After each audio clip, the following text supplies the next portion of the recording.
Nouvelle triste réalité, la famille sango ya liwa lisusu na kote ya Jibe Mpiana. Ebele ya batuka ndenge toyebi mwana ya Jibe Mpiana na kombo ya Océane Mpiana akufaki depuis samedi nde akufaki batutaki ye na mutuka vendredi na butu eyaki kosala ke bakotisa ye na hôpital bamekaka nde bamekaka. Mais esimbaki nango te eyaki kosala que samedi dans les après-midi mwana ya Jibe Mpiana akufaki. Alors kokufa ya mwana Jibe Mpiana azana na souci ya mwana na ye et du coup moko ya ba danseuse na ye pe auti kokufa akufaki lobi lundi bandeko nanga nde akufaki nini lekaki nini salamaki problème nini surtout na papa na biso Jibe Mpiana qu'est-ce que se passe déjà mituna eza ebele bato bazo mituna eza nini bato bakomi kokufa na ngambo ya Jibe Mpiana. Bonjour, bonsoir et surtout bon après-midi, et cela ne dépendra à l'heure à laquelle vous allez nous suivre. Bienvenue surtout sur notre chaîne Kisongi officielle. Bienvenue na balandinyo soyakala. Bienvenue na ba onyo soya sikaka ndenge toyebisaka bino boyei malamu na chaîne na biso chaîne moko ya Kisongi awa eza place oyo toyaka kotonga se kotonga. Quand ndenge toyebisaka bino kotonga ezalaka penza musala na biso, kotonga ezalaka penza kop na biso, kotonga ezalaka penza affaire na biso. Ebele ya bato baboyaka na bango kotonga, bato bayoka bango soki balingi batonga il faut bakanga ba fenêtre, il faut bakanga ba porte. Sikoyo kotonga na biso bandeko nanga tozalaka na besoin kokanga porte te, tozalaka na besoin kokanga na biso fenêtre te. Kotonga na biso ezalaka kotonga moko ya miso polele. Yango na yeko senga na bandeko nyonso o bakoti sika na chaîne na biso ya Kisongi officiel na osenga na bino bo s'abonner massivement. Tango bozo sabonaka bongo bobo sana pete ko klikaka sur ngonga ya notification. Malamu ya ngonga wana ezalaka que à chaque fois que Kisongi officiel a obanotiaka ba vidéo ya sika boko zala directement et encore informé na ndenge moko ya kitoko pe ya malamu. Bobo sana pete ko salela biso ba partage tala kaka pour que mission etambola de votre côté partage pe et ko sala biso kitoko. Bo salela biso ba partage bandeko nanga partage nde likambo na ndenge moko ya kitoko pe na ndenge moko ya malamu.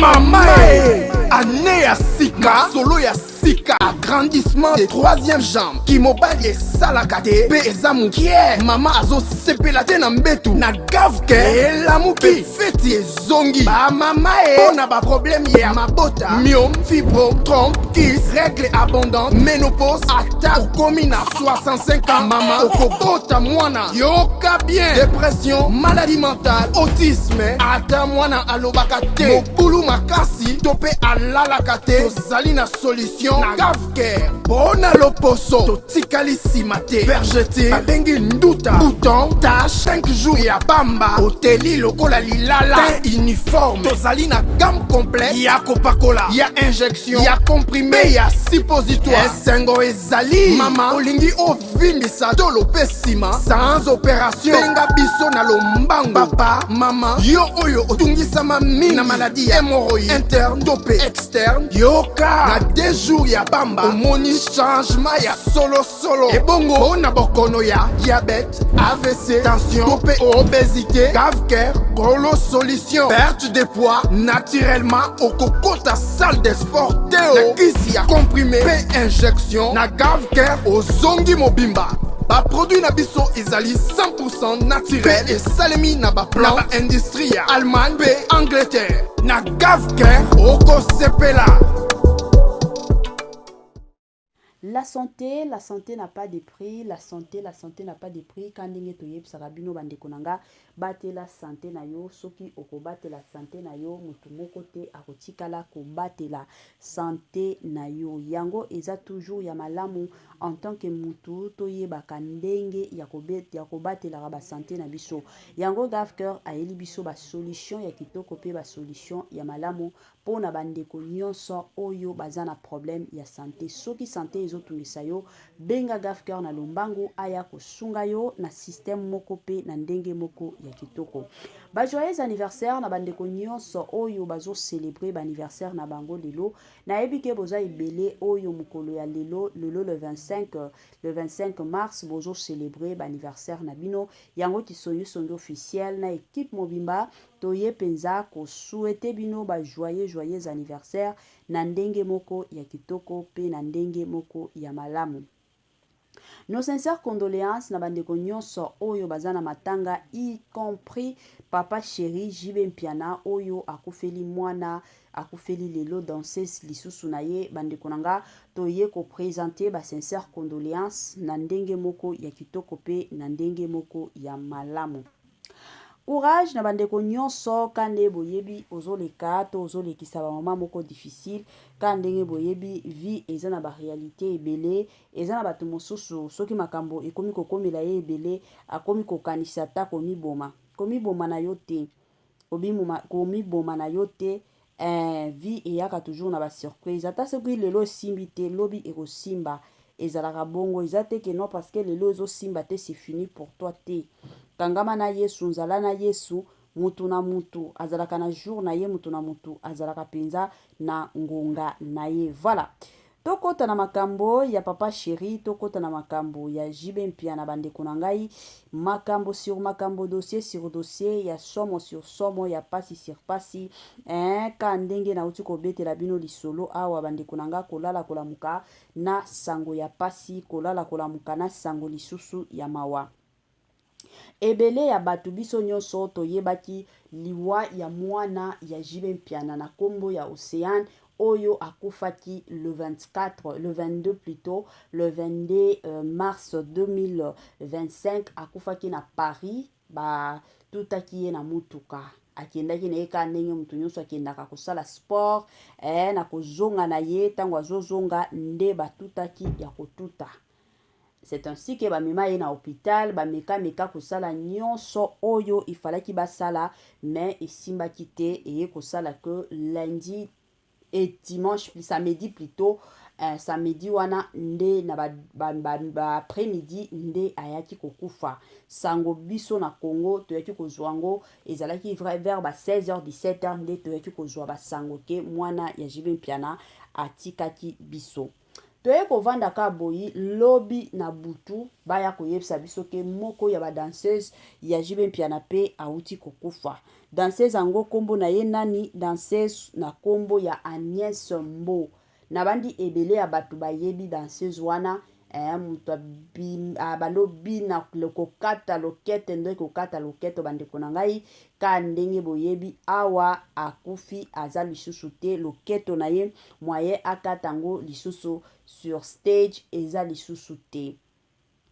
Ezo sala pasi bandeko na ngai ezo sala pasi toloba nanu bandeko na ngai eza situation moko je ne sais pas na minute oyo Jibe Mpiana azoyoka ndenge nini okufeli mwana oyo moko boti makila na yo akufi nano kundie atate nano zomituna mituna nzambe ezalaki nini naliaki ya nani nzambe na bomoi pourquoi seulement mwana na ngai pota wana nano ekauki te toya kovanda ka boye pota mosusu eye kokota mwana mosusu aye lisusu kokufa parce que oyo tobenga danseuse na kombo ya Agnès aza pe mwana ya Jibe Mpiana.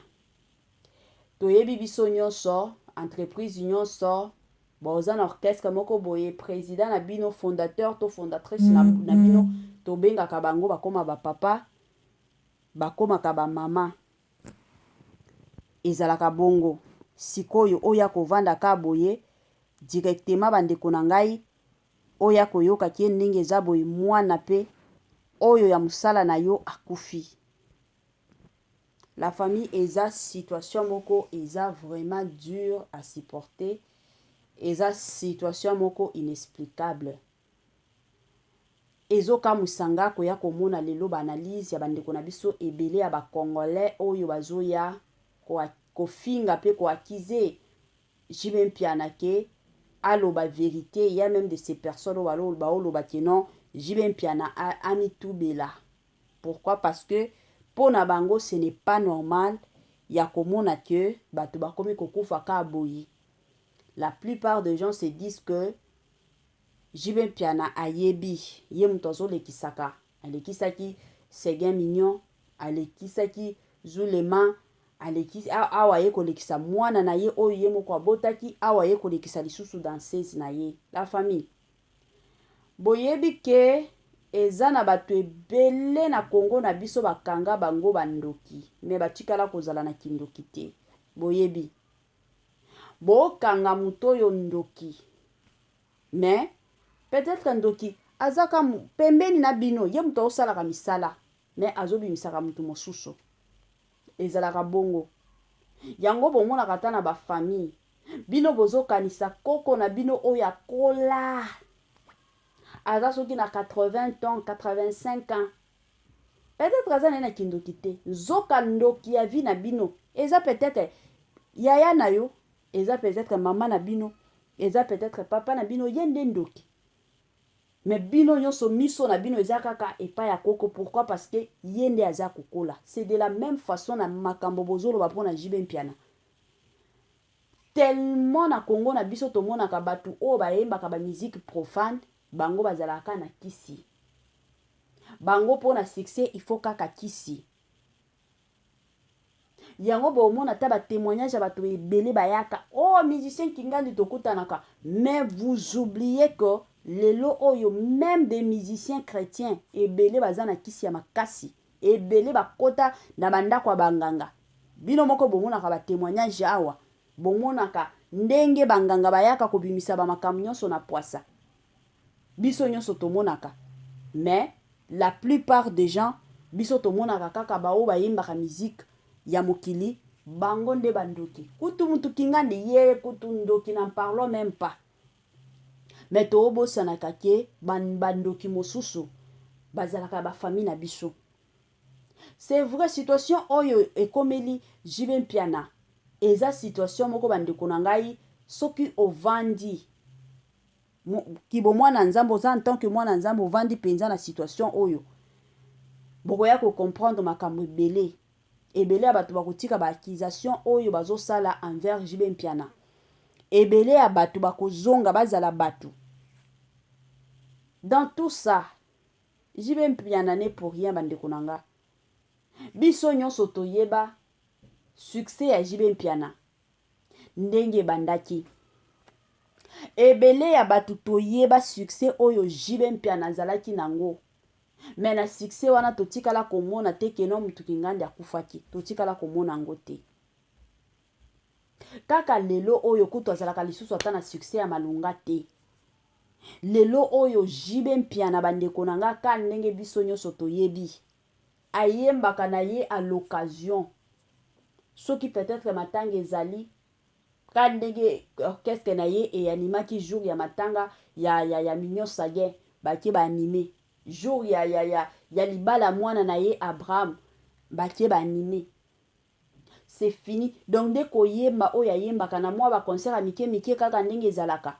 Mais na minute oyo batu oyo baza na top baza à la une. Biso nyonso toyebi ce sont les Fally Ipupa, ce sont les Ferrego, l'héritier Watanabe, ba Fabricaz le métier. Bango nde baza à la une, bango nde baza au top, bango nde baza na ba succès ya makasi. JB Mpiana za lisusu na succès te. Ezoka musanga lelo oyo to ya komona la plupart ya ba Congolais bazoya bazoloba keno JB Mpiana ye mutu azolekisaka batu. JB Mpiana ye mutu azoliaka batu. Batu mosusu bakomi koloba keno JB Mpiana amitubela. Bandeko botika JB Mpiana ka ndenge na zoloba. Omoni soki otikala nanu kolekana nzela ya matanga te. Eza babilo mosusu komona ngo normal. Pourquoi? Parce que oyebi pasi ya kokufela ndenge ezalaka te. Oyebi yango te. Mais le jour okoyeba pasi ya kokufela la famille. ba o basi bakufela neti babiso oyo toyebi pasi ya kokufela eza babiloko mosusu kozala na besoin te keno oyo akoloba yende asalaki yende azongaki yende asalaki boye okozala na ntango wana te na minute oyo Jibe Mpiana aza na kolela moko ya makasi oyo azolela eza bamoma oyo biso toya to reconforte Jibe Mpiana toya topesa ye makasi toya donc to soutenir ye moralement spirituellement physiquement mais babiso oyo tozo se permettre pona koya koloba ye muto alekisa ye muto asala ye muto amatisaki ye muto akitisaki bandeko nanga badire na biso esungaka batu te et d'ailleurs eyaka ko détruire baninga yango bomonaka na basituation ya boye kaka ndenge Jibe Mpiana azoleka nango omoni ka mutu na ntongo boye akwei ye mpe akufi nayebi te soki lelo boyoki ke Jibe Mpiana akufi nde bino bokosepela nayebi te nayebi penza te soki boyoki lelo keno ndenge eza boye Jibe Mpiana mpe akwei Jibe Mpiana mpe akufi soki bino de votre côté bokoya kosepela soki bino de votre côté bokoya kobeta maboko nayebi te ezosala pasi bandeko na ngai ya bakongole en tout cas tozalaka na motema lelo oyo c'est comme si la plupart ya bato mitema eza lisusu te lelo oyo tokomi komona c'est comme si la plupart ya bato baza lisusu na humanisme te toza na mitema kokanisela baninga te depuis kala toyebi biso nyonso ke Jibe Mpiana abande kolela Mignon Sagien kokufa ya Mignon Sagien bandeko na nga evandisa penza Jibe Mpiana avandi penza eza kokufa moko eshoka ye abando s'attendre te Mignon Sagien azalaki neti ndeko na ye mais kokufa ya Mignon Sagien wana bandeko na nga ti lelo etikala ye na bapota nanu abiki ata te toya kovanda ka boye pouf lisusu papa Zule wa oyo akufaki ye mpe ntango akufi Jibe Mpiana ye kose rapele lisusu na pota ya Mignon Sagien eumeli ata te mwana na ye lisusu aye kokufa bandeko na nga ata soki balobaka oza mutu au-delà de ça eye kozala pe danseuse na yo aye kokufa olie population olie bakongole baya kosoutenir yo baya kopesa yo baparole moko d'encouragement baya kolela na yo mais la plupart des Congolais se permettent ya koya koloba makambo que non il faut amitubela la famille liwa ezalaka naturel liwa ezalaka nzela ya mutu nyonso ebele ya bato tobosanaka biso bakongole tomonaka kaka soki mutu akufi babomaki ye baliaki ye famille na bango kindoki chef na bango ndoki yende ndenge eza boye la famille toloba na se ya moi toyaka neti bapaya na se ya moi pona ba o bayebaka te na ya koyebisa bino soki ovandaka na makanisi na yo penza omonaka keno yo ozalaka na yo okotikala kokufa te tia yango na mutu ke na se ya moi toza bapaya lelo tolobi Nzambe akoki kobenga yo n'importe quand n'importe comment okokende soki tokomi na tango keno eza temps ya kokende baboyaka apela Nzambe te okoki koboya makambo mosusu me liwa baboyaka ngo te liwa okoboya ngo te olinga te liwa moyen oboya ngo eza te pe ekotikala kozala te eza bongo donc totiaka ngo na mitu na biso la famille ndenge toza boy tokoki lisusu kovanda mutu mosusu peut-être ya famille ya Jibe Mpiana kufi mutu mosusu ka ndenge toyebi o musicien ya Jibe Mpiana kufi cela ne veut pas dire que ye Jibe Mpiana yebi ata kutu baba kane booloba keno aoliaka batu ata kutu baliaka batu okolia batu na espace ya 4 mois olie batu wana nyonso ata kutu kisi yango ya ndenge nini o mutu okoki kolia batu wana nyonso na espace ya 4 mois aliaka 4 personnes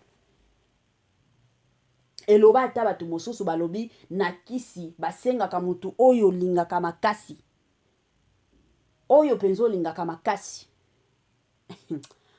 Nzambe biso ba congolais toza kaka mitema en tout cas nos sincères condoléances na famille mobimba nanu ya Jibe Mpiana toyebi ke liwa ya Océane eza liwa moko oyo esalaka eosala ti lelo pasi topesi ba condoléances na mama Nicole Longondo mama ya Océane de partout ozolandaka biso nos sincères condoléances toyebi ke oza mwana nzambe